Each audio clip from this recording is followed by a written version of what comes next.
Hi, I'm Doug Smith, and welcome to a special edition of Portsmouth This Week. This is one of several special programs that document our visit to Portsmouth, England, to give greetings and thanks to the outgoing Lord Mayor, Lynn Stagg, who graced our town during our 375th celebration last year, and then to witness the making of the new Lord Mayor, Stephen Wiley. Our visit was also concurrent with the 70th anniversary of D-Day celebrations in Portsmouth, UK. In addition to the task of representing Portsmouth, Rhode Island, and indeed the United States at these events, we also took on the important project of evaluating places of social interaction in the southern UK, locally called pubs. We visited and evaluated over 25 such establishments. We hope you enjoy us sharing our experience with you in these special programs. Thank you.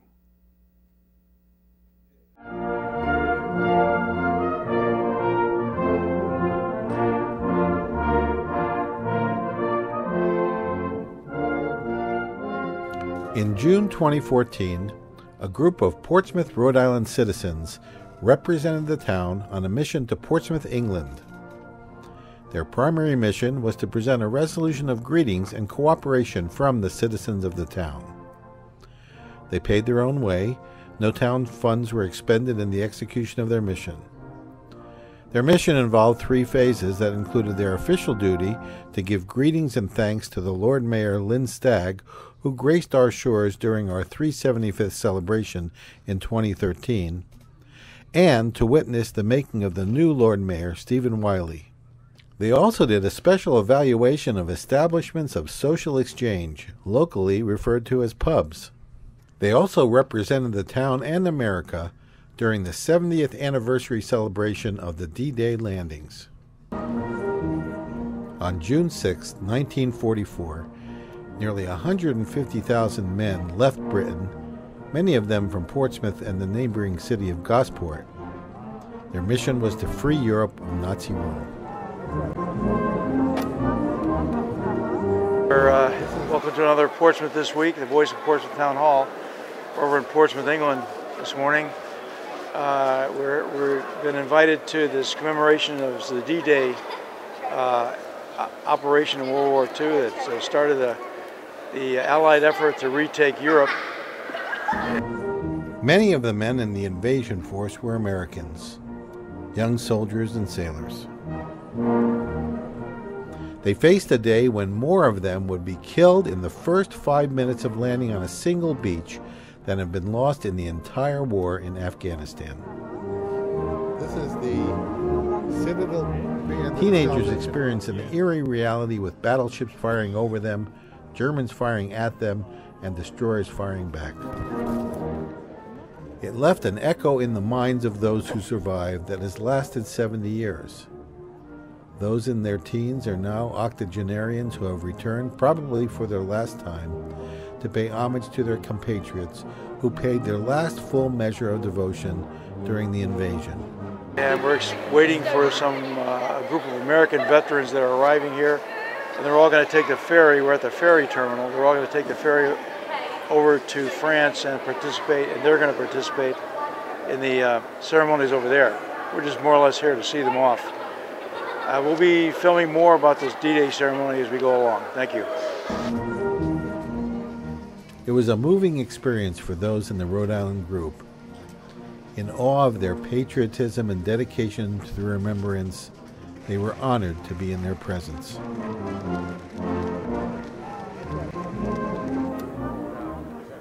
As some of the veterans departed to celebrate in France, the group was honored to bid them farewell at a departure reception.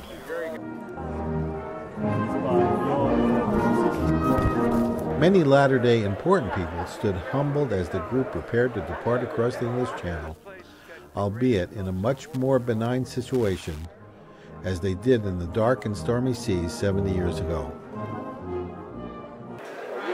Carl? Yes, sir. My name's Doug Smith. Hey, Doug. Nice How are to you? see you. We have a little weekly public TV program in Portsmouth, Rhode Island. It's called Portsmouth This Week. And I just want to take an opportunity. I'm delighted to see you here with this auspicious group here. What an honor to be here. Isn't it? Yeah, really something. Yeah, I think it is too. How have you been with the group? No, we just came. We're with a group of mostly Texans who, led by Professor Hatfield at the University of Texas, who's been doing this for a number of years, bringing groups to D-Day. Okay. And I've been here once before. I came on the 60th anniversary with President Bush, so back here on the 70th. Yeah, well, that's great. Yeah. I was delighted to see General Franks here. Great Tommy guy. and Kathy Franks are traveling with us, great friend of ours. And I was telling him I'm retired Navy. The guy behind the camera there was retired Navy as well. We both spent 30 years. He was in submarines. I was in surface and other things. And, how could that guy be in a can like that under the water that long? That's what I don't know. And you know, I think every time they came to the service, they got another medal. Yeah, there we go. That's the way it works. Hey, come on, there's a little bitterness there. Yeah. Come on. So you following the group over to Normandy as well? Well, we're going to ride over on the same boat, with okay. them, which will be terrific, and then we go our separate ways there. But I'm going to, on the boat, I'm going to interview a couple of these guys, three of these guys, that's great. and then write about it in my column in the Wall Street Journal. Okay, well, I'll look forward to reading it. Well, great, thank you, Good seeing you. Great, thank you, nice to see you. Age gaps of more than 4 generations seem to narrow as young met old to exchange stories.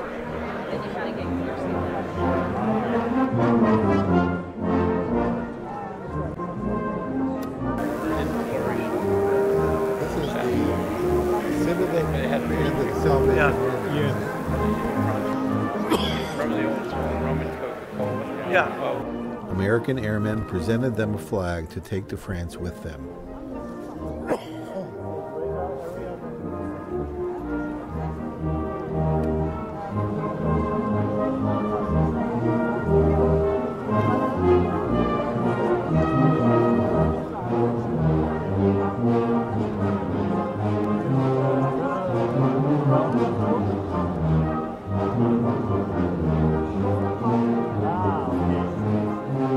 And they departed for what might be their last trip across the English Channel.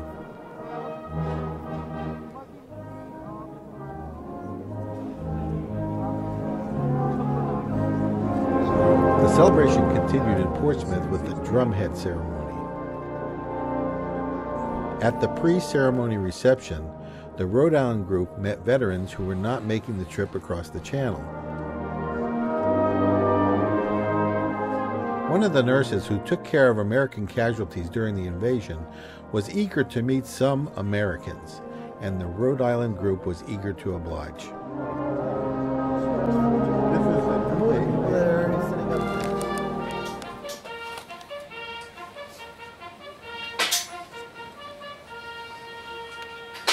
The outgoing Lord Mayor, Lynn Stagg, having just been relieved of her Lord Mayor duties, was now allowed to relax and enjoy the ceremony with her Rhode Island friends. A drumhead service is a ceremony conducted in the field during armed conflict, often near the battlefront. Troops from all the Royal Military Services were assembled.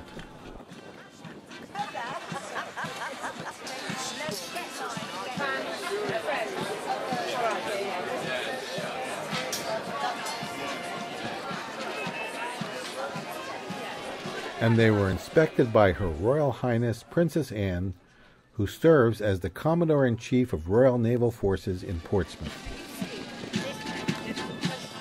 The ceremony was presided over by the new Lord Mayor, Stephen Wiley.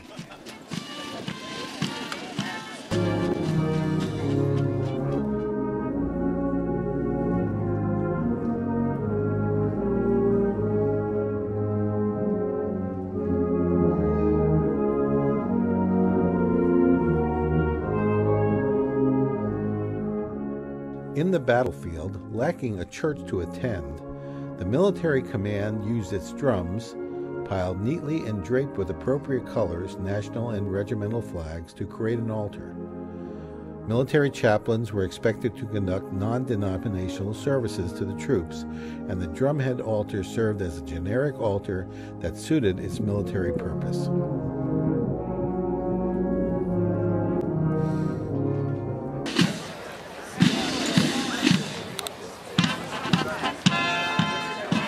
And, as is the custom of military services around the world, the troops pass in review before the presiding military official.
Following the ceremony, Her Royal Highness was gracious in paying her respects to the D-Day veterans in attendance.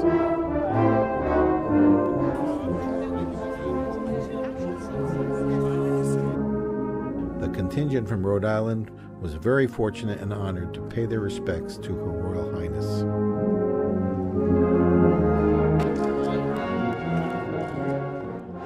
The crowd was then witness to a simulated beach landing by British naval and marine forces.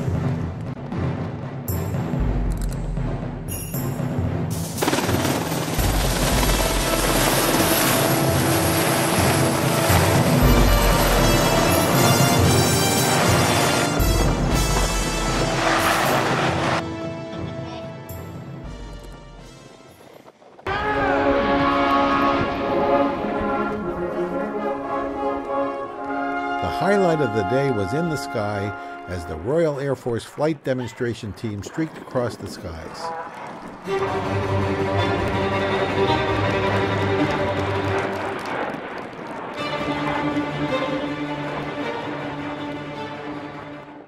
In their 50th performance season, the Red Arrows captivate and inspire millions of people across the United Kingdom and around the world in their distinctive Hawk jets.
Following the invasion in 1944, a monument was erected at the point of troop departure from Portsmouth.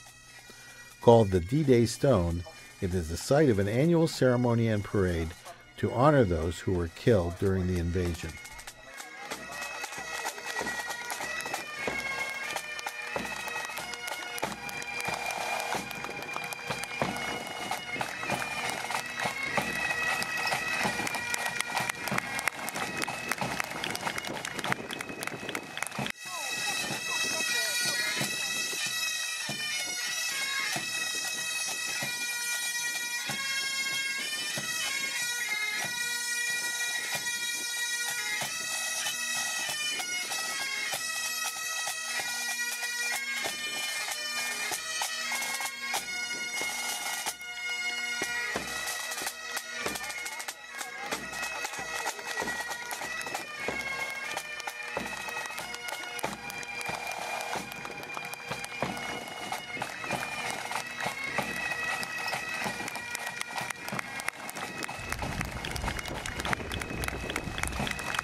begin our service by singing together the hymn Eternal Father.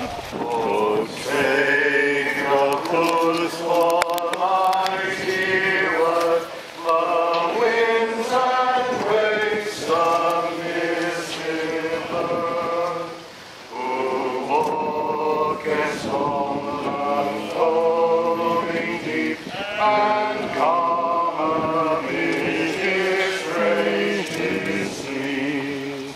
Oh, hear us when we cry to thee for those in peril on the sea. A time to be born and a time to die. A time to plant and a time to pluck up what is planted. A time to kill and a time to heal. A time to break down and a time to build up. A time to weep and a time to laugh. A time to mourn and a time to dance. A time to throw away stones and a time to gather stones together. They come from the mountains, from the valley, from the desert. They come, names, faces, eyes, and stand for the parade. They come in a masculine step, strong and sunburnt. They emerge from the shattered plains and from the burnt tanks. Heavenly Father, infinite in wisdom, love and power, have compassion on all for whom we now pray.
We will remember them.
Led by a Highland pipe band, veterans led the parade down the esplanade.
And so ends but one phase of the Rhode Island Group's journey, celebrating the D-Day 70th anniversary.